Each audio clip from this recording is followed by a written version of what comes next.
اعوذ باللہ من الشیطان الرجیم بسم اللہ الرحمن الرحیم۔ اب بڑھتے ہیں ناظرین آگے اور ان کے پانچویں اعتراض اور اس کی حقیقت کو کھول کر آپ کے سامنے رکھتے ہیں۔ ان کا پانچواں اعتراض، جس کی بنیاد ان کے اپنے خود ساختہ تراجم و تفاسیر ہیں، وہ یہ ہے کہ قرآن میں اللہ نے خود کہا کہ اس نے پہاڑوں کو زمین میں میخیں بنایا یا میخوں کی طرح گاڑ دیا تاکہ زمین ہلے نہ، زمین ساکت رہے، جس سے یہ بات ثابت ہوتی ہے کہ زمین ساکت ہے۔ اور پھر سورہ فاطر کی آیت نمبر 41 کو بھی ساتھ بطور دلیل پیش کرتے ہیں کہ اللہ نے آسمانوں اور زمین کو پکڑا ہوا ہے تاکہ وہ حرکت نہ کریں، جس سے یہ بات قرآن سے ثابت ہو جاتی ہے کہ زمین نہ صرف چپٹی ہے بلکہ ساکت ہے، حرکت نہیں کر رہی۔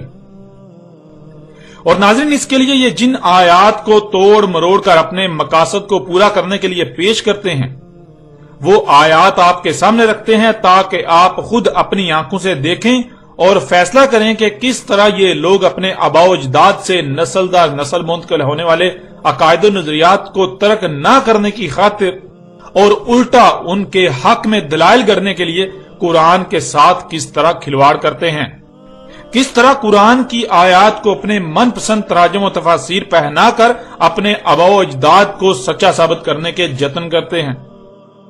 سب سے پہلے ان تمام آیات کو آپ کے سامنے رکھتے ہیں، اس کے بعد ان آیات کی روشنی میں حقیقت کھول کر آپ پر واضح کرتے ہیں۔ اس وقت آپ کو سکرین پر آیات نظر آ رہی ہیں۔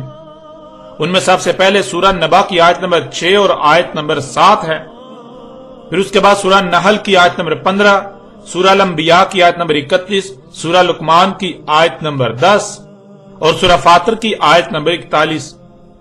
سورہ نبا کی آیت نمبر 6 اور 7 میں اللہ سبحانہ وتعالی نے کہا الم نجعل الارض مہادا والجبال اوتادا، کیا نہیں ہم نے کیا زمین کو ایسا کہ زمین پر ہر شے کو اپنی طرف کھینچے رکھنے والی، اپنی طرف سمیٹے رکھنے والی، اور کیا ہم نے نہیں کیا پہاڑوں کو اوتاد۔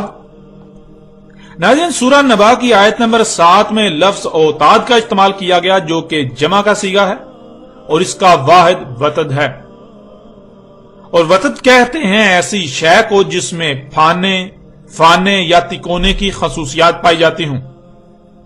اس وقت آپ کو سکرین پر فانا یا تکونا نظر آ رہا ہے، جسے انگلش میں ویج کہا جاتا ہے۔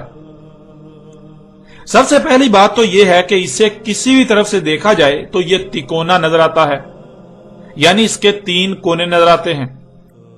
دوسری بات یہ ہے کہ اگر اسے کسی شے میں ٹھونکا جائے یعنی گاڑا جائے تو یہ نہ صرف مضبوطی سے گڑ جاتا ہے کہ نکلنا تقریباً ناممکن ہو جاتا ہے، بلکہ اگر شے سخت ہو تو اسے پھاڑ دیتا ہے، اور اگر شے نرم ہو تو اسے اطراف میں انتہائی زور سے دھکیل دیتا ہے، دبا دیتا ہے۔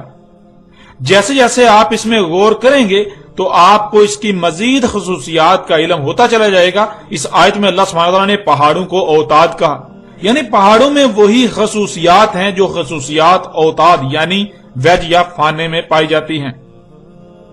پہاڑوں کی ساخت ایسی ہے کہ نہ صرف یہ اوپر کو تکونے کی طرح اٹھے ہوئے نظر آتے ہیں، بلکہ یہ اسی طرح تکونی صورت میں زمین کی نچلی تہوں میں بھی نیچے دھنسے ہوئے ہیں، اور یہ اسی طرح وجود میں آئے جس طرح تکونے کو زمین میں گاڑنے سے زمین اطراف میں پریس ہو کر دباؤ کا شکار ہو کر سخت ہونے کے ساتھ ساتھ اوپر کو اٹھاتی ہے اور نچلی طرف سے بھی نیچے کو دھنس جاتی ہے۔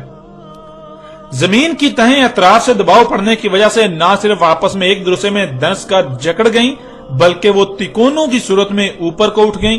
یوں پہاڑ وجود میں، اور جہاں جہاں پہاڑ ہیں وہاں نہ صرف زمین سخت ہے اور زمین کی تہیں ایک دوسرے میں ایسے دھنس کر جکڑی ہوئی ہیں جیسے رسی کے 2 ٹکڑوں کو گانٹھ لگا دی جائے، بلکہ جیسے اوپر کو اٹھی ہوئی پہاڑ نظر آتے ہیں اسی طرح زمین کی تہیں نیچے کو بھی دھنسی ہوئی ہیں۔ ناظرین غور کریں، اس آیت میں اللہ سبحانہ وتعالی یہ سوال کر رہے ہیں کہ کیا ہم نے پہاڑوں کو اوتاد نہیں کیا؟ تو اب سوال یہ پیدا ہوتا ہے کہ آخر اللہ سبحانہ وتعالی ایسا کیوں کہہ رہے ہیں؟ ایسا کن کو کہا جائے گا؟ ایسا کن کو کہا جا سکتا ہے؟ کیا ایسا ان کو کہا جا سکتا ہے جو پہاڑوں کے بارے میں بالکل بھی علم نہ رکھتے ہوں، جو پہاڑوں کے بارے میں بے علم ہوں، یا صرف اور صرف انہی کو کہا جا سکتا ہے جو پہاڑوں کے بارے میں علم رکھنے والے ہوں، جن پر پہاڑوں کی ساخت و تخلیق کے راز کھل چکے ہوں؟ नाज़रीन, ऐसा तो सिर्फ उन्हीं को कहा जा सकता है जिन पर पहाड़ों की तख्लीक के राज खुल चुके हों, और उन्हीं को कहा गया।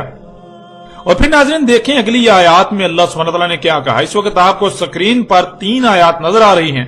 सूरह नहल की आयत नंबर 15, सूरह अंबिया की आयत नंबर 31, सूरह लुकमान की आयत नंबर 10। नाज़रीन, इन आयत में लफ्ज तमीद का इस्तेमाल किया गया। इसमें असल लफ्ज मीद है और इसके शुरू में ते का इजाफा है। ते जमीन के किसी अमल का इजहार कर रही है जिस अमल का ताल्लुक मीद से है, और मीद अरबी में कहते हैं फिसल कर बह पड़ने को, यानी लैंड स्लाइडिंग को। सूरह नहल आयत नंबर 15 में अल्लाह सुब्हानहू व तआला का कहना है, और ऊपर से डाल दी जमीन में चोटियां इसलिए कि तुम्हारे साथ कहीं जमीन फिसल न जाए, इस वजह से जो वो अमल अंजाम दे रही है। जमीन की तहें पानी की तरह बह न पड़े, यानी लैंड स्लाइडिंग ना हो। फिर आगे सूरह अंबिया की आयत नंबर 31 में अल्लाह सुब्हानहू व तआला कहते हैं, और कर दी हमने जमीन में चोटियां इसलिए कि तुम्हारे साथ कहीं जमीन फिसल ना जाए, इस वजह से कि जो वो अमल अंजाम दे रही है। जमीन की तहें पानी की तरह बह ना पड़े, यानी लैंड स्लाइडिंग ना हो। फिर सूरह लुकमान की आयत नंबर 10, उसमें अल्लाह सुब्हानहू व तआला का कहना है, और ऊपर से डाल दी जमीन में चोटियां इसलिए कि तुम्हारे साथ कहीं जमीन फिसल ना जाए, उस वजह से जो वो अमल अंजाम दे रही है। जमीन की तहें पानी की तरह बह ना पड़े, यानी लैंड स्लाइडिंग ना हो। अब नाज़रीन गौर करने वाली बात तो यह है कि आखिर जमीन का वो कौन सा अमल है, जमीन ऐसा कौन सा अमल अंजाम दे रही है जिसकी वजह से जमीन की तहें फिसल कर पानी की तरह बह सकती हैं, यानी लैंड स्लाइडिंग हो सकती है, जिसे रोकने के लिए रवासी यानी जमीन पर जो चोटियां नजर आती हैं वो की गई, जिन्हें आप पहाड़ कहते हैं, अरबी में जिबाल कहा जाता है। और सूरह नबा की आयत नंबर 7 में यह बात भी बिल्कुल खुलकर वाज़ेह हो चुकी है, जबाल यानी पहाड़ों को औताद कहा गया। पहाड़ इस तरह वजूद में आए कि जब जमीन तकमीली के मराहल से गुजर रही थी और खला से शहाबियों की बारिशें हो रही थी, जिससे जमीन की ऊपरी तहें वजूद में आ रही थी, तो जमीन के घूमने की वजह से उन तहों पर दबाव पड़ता, बिल्कुल ऐसे ही जैसे आप किसी गाड़ी पर सवार होते हैं। जब गाड़ी आगे को चल रही होती है तो आप पर पीछे को दबाव पड़ता है। अगर आप किसी शय को मजबूती से पकड़े हुए ना हो तो आप पीछे को फिसल जाएंगे।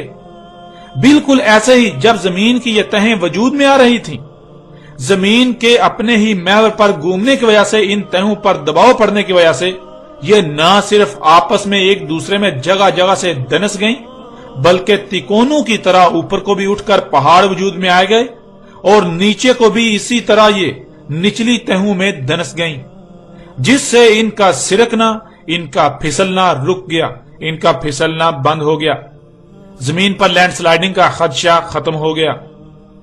अब नाज़रीन पहली बात तो यह है कि जिन आयात से ये जमीन के साकत होने की दलील अखज कर रहे हैं, वो आयात तो खुद चीख चीख कर इस बात का ऐलान कर रही हैं कि जमीन हरकत कर रही है।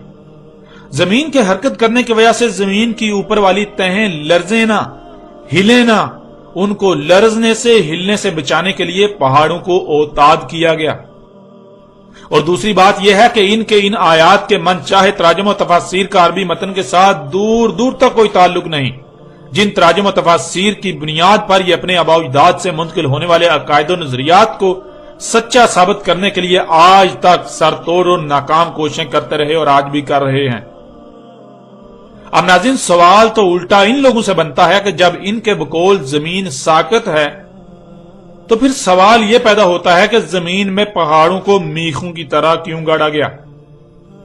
इनका कहना है कि जमीन में पहाड़ों को बतौर मीखें गाड़ दिया ताकि जमीन हरकत ना करे। तो सवाल यह पैदा होता है कि जब जमीन है ही साकत, जब जमीन इनके मुताबिक थी ही साकत, तो फिर मीखें गाड़ने की जरूरत पेश क्यों आई।